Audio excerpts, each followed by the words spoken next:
Hey everyone, it's Dr. Barden here. This video, I'm just going to show a little bit of a proof of concept of my current project. I'm really interested in musical projects where the user or the listener can have some kind of agency and input, and it's a little more interactive. I think that's a lot more interesting than just sitting there and listening to music just come at you all the time. It's a fun way to kind of mix some things up.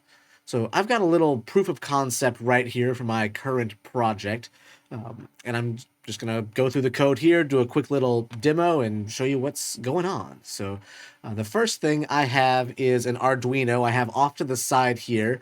When it comes to it, I'll show a separate camera with that video footage there. It's just a little awkward right now. So there is some hardware involved in this. So on the Arduino, I've got some simple code right here that is to basically look at a specific pin, and then if the state of that pin changes, it sends that through the serial connection to the computer. That's basically all this is doing, just saying, hey, look at this pin, and then it's going to say, hey, set that value to be whatever it is, transmit stuff. I've done a little bit of cleaning it up, but nothing too crazy. This is still proof of concept, still very early. I'm intending this code for a lot of my early stuff for testing out specific magnets and how that works. So once that's there, that's all on the Arduino. We're going to come over here to the max patch. So this max patch is looking at the same serial port as the Arduino is connected to. And then it's just looking for a 0 or a 1. That's all we're sending here. So we're just sending, hey, send out whatever state that LED is in. It's either going to be 1 for on or 2 for off. I have an LED hooked up to this just as some visual feedback as well. So it's just going to look for that. It's going to look for, is it a 0 or a 1? That's all it's looking for. I've got a little window here just to, again, have some visual feedback.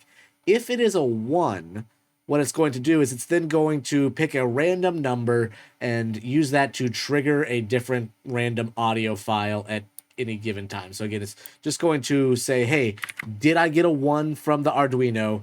If I did, play a random file. And this is just the proof of concept. So I'm going to show what it's doing, and I'm going to talk a little bit about the kind of final version. So we're going to transition to some separate footage here. Ooh, I'm dropping some stuff. So let's just try that one more time. A little sync up pulse. All right, so we've now transitioned to a separate camera. So this here, I've got the Arduino hooked up, and in this circuit, this is that LED I mentioned, this is just going to turn on whenever this switch is activated. Now this is a read switch, so it's going to respond to a magnet. So I'm going to in just a little bit hold the magnet up to the switch. You should see this bright blue LED turn on and hear a sound from the computer play. Is that you? And there it went. So all that's happening is it's